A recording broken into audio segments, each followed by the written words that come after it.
And it was just a lot of contributions from everybody. And it wasn't just all Justin tonight. It was a lot of contribution. And I thought Japeth and Joe did a really good job defensively tonight, and that was really the key. Thank you, Coach. RJ, congratulations on this career high performance as a rookie. And because of your third quarter heroics, hindi na talaga nakabawi ang SMB. Your thoughts overall lang? First of all, I don't know. Wala naman ako masyadong inisip ngayon eh. I just take on the system. Sabi nga ni Coach Sim kanina, hindi ko pinipilit yung mga shots ko. So, I'm just go with the flow sa offense and sa defense. So, I'm not forcing anything. Ginagawa ko lang yung part ko, coming from the bench. And siguro yung big factor for us kasi puro na kami magagaling sa scoring eh, magagaling sa gantong position. But for me as a player, as a bench player, yun yung nakikita kong kulang namin. So, yun lang siguro yung kailangan ko pang matutunan ngayong semis, going sana hopefully sa finals. And yeah, I'm very thankful na binibigyan ako ng trust ng coaches na makapaglaro and mabigay yung 100% ko every game. He's a starter off the bench. He's called himself a bench player, but he's a starter off the bench. There's no doubt about it. And he's going to stay that way. He's going to be a starter for years and years and years. Yeah, I'm just really proud of him for taking that role and going with it, you know, because he's been a star in all the other leagues he's been in, and to come here and come off the bench for us is in his first conference is really a test to his character. The key is that, you know, this is just going to be for a short term as we have this kind of lineup, but eventually he's going to be the starter and the star of this team, without a doubt. We now open the floor for questions from our friends from the press. Can you ask him first, because it's kind of cold in here and I want to get him out? Ask RJ if there's any questions. RJ, congratulations. Game 5 win, 1 win away sa finals. Ano lang yung sa isip mo ngayon na rookie year mo nandun na yung makapasok ko sa finals? First of all, I just wanna improve myself every practice, every game. Hindi naman ako nag-look forward sa kung ano man ang makukuha ko sa next chapter ng career ko sa PBA. So, I'm just doing my thing every day na maging better as a person, as a player also. So, yeah, sabi ko kanina, sobrang thankful ako sa Ginebra community, sa coaches na binibigay nila sa aking confidence. Kasi hindi ko ito magagawa. And of course, sa fans ng Ginebra, hindi ko ito magagawa kung hindi dahil sa kanila. RJ, na-mention ni Scotty na after game 4 na tambak yun na kailangan mahigitan niyo yung effort na binibigay ng San Miguel. Going to this game, gano'n yung concentration niyo doon na yun nga? Siguro before the game, we really focus during huddle sa lahat ng ginagawa namin. Even the first 5 and even the bench players, lalo kami nag-uusap, lalo nang tinutuloy namin yung communication namin kasi I think yung game 4 yun yung kakulangan namin eh. Yung miscommunication, hindi kami nag-uusap, kumbaga nagtuturuan kami kung ano yung mga gagawin namin. So ngayong game 5 yun yung pinaghandaan namin, kaya siguro mas nakuha namin yung panalo, mas eager kami manalo ngayon. And yeah, yun lang siguro yung naging successful kami ngayong game, kaya very thankful sa teammates and coaches. RJ, ano lang, your match-up with Terence Romeo kanina, fellow FPU alumnus mo, alam natin yan. Of course, Kuya Terence, one of the best player na naglaro sa FEU. My idols, of course. Pero syempre, pagdating sa court, professional tayo. Walang friend, walang kaibigan. So, just like Japeth and Junmar, diba? So, matagal sila nagsama sa Gilas. Pero pagdating dito sa semis, pagdating dito sa trabaho, sa professional, siguro wala mo nang kaibigan. So, trabaho lang. Kumbaga, yun yung respeto na sinasabi ko. You enjoy yung mga moments bang ganun? Yeah, of course. Kasi, yun nga, sabi ko, napapanood ko lang sila before sa UAAP, and nag-start si Kuya Terence sa PBA career niya.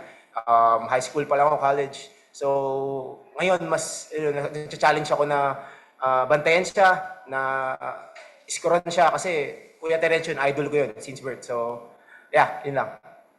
Thank you. Okay, get out of here. Oh, good. Thanks, good. Go get warm. He's been battling a cold, so he's wet and he's in the aircon, so. Coach, Justin said after game 4 that the defense was missing despite him scoring 49, you guys scoring 121 points. What was the focus? How was the focus for you guys to defend well this time? I think RJ had it right. We just weren't communicating well in game 4. We weren't locked into the defensive side, and you're going to go out and try to outscore San Miguel. You're going to fail 90% of the time. They're just so gifted offensively, and so they play to their strengths. Their strength is that they are a great offensive team, so they play there. We like to think we're more of a defensive team, and that's where our strength is. So when we go out there and try to play their game, we're going to find ourselves in trouble, and that's what happened in game 4. And we knew it. I think the guys owned it, they understood it, and they owned it, and they came out with a different kind of mindset here in the second game. And the problem was that even though our mindset was there, they were making shots from all over. Especially Marshall started off really strong, and we were a little bit confused on our pick and roll coverages, and we were giving up layups to CJ. But once we righted the ship, it took us 3 timeouts. We had to call 3 timeouts in that first quarter and a half, or first quarter, to kind of figure it out and then get on the same page and kind of get our minds settled into what we were supposed to do. And then we were able to do that. So yeah, it was definitely a change of mindset, I think, more than anything that affected this game for us. Coach, you and San Miguel have been trading wins after 5 games.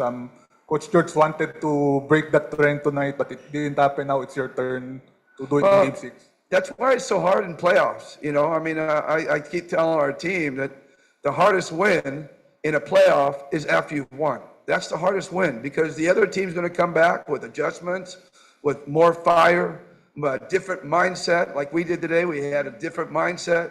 They're going to come back with that, and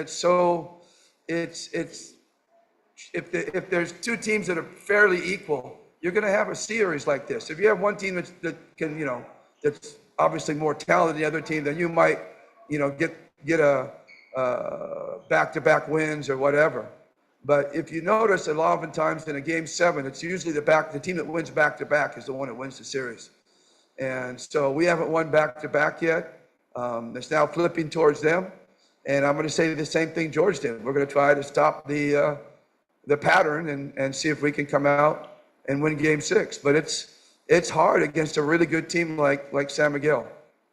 We expended so much energy to win tonight. It's hard to have that energy, the same energy coming into the next game. Coach, you just turnovers against the 19 of San Miguel. How many assists did we have?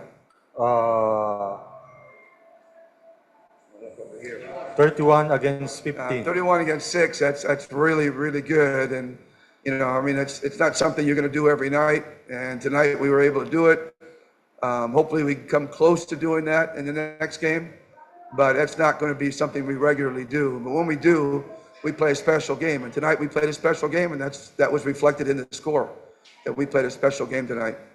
And again, can we follow it up? That's the big question. Can we follow it up? And it's really hard to follow it up against a team like San Miguel. Coach, I know much has been said about defense and all, but can you just talk about the way Scotty asserted himself on offense, especially in the first? I think he had 18. Yeah, I don't know what we would have done without Scotty in that first quarter. Man, I mean, they were coming down, hitting every shot, and then Scotty would come down and make some kind of impossible shot or impossible rebound or whatever. I mean, whatever it took to stay in the game, Scotty would do it. And, that's Scotty's MO for his whole career. And that's why he's so valuable for us at Ginebra and why he's so valuable for Gilas as well. Why we missed him in the OQT when we didn't have a chance to have him there, and why we're excited about getting him back for this next window. He does so many things that is the right timing. The right timing to make stops, the right timing to move the ball and get, make an assist, the right timing to make big shots. He just has that feel. And, he's a special kid. He really is. He's special. And, we're seeing that. And you think, wow, he does it one time, he's not going to do it again. He continues to.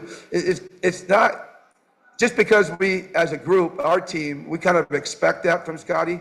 It doesn't make it any less amazing that he does it. Even though we expect those kind of things from Scotty, doesn't make it any less amazing to what he does as a special player. Thank you, everyone. Congratulations, Coach Tim.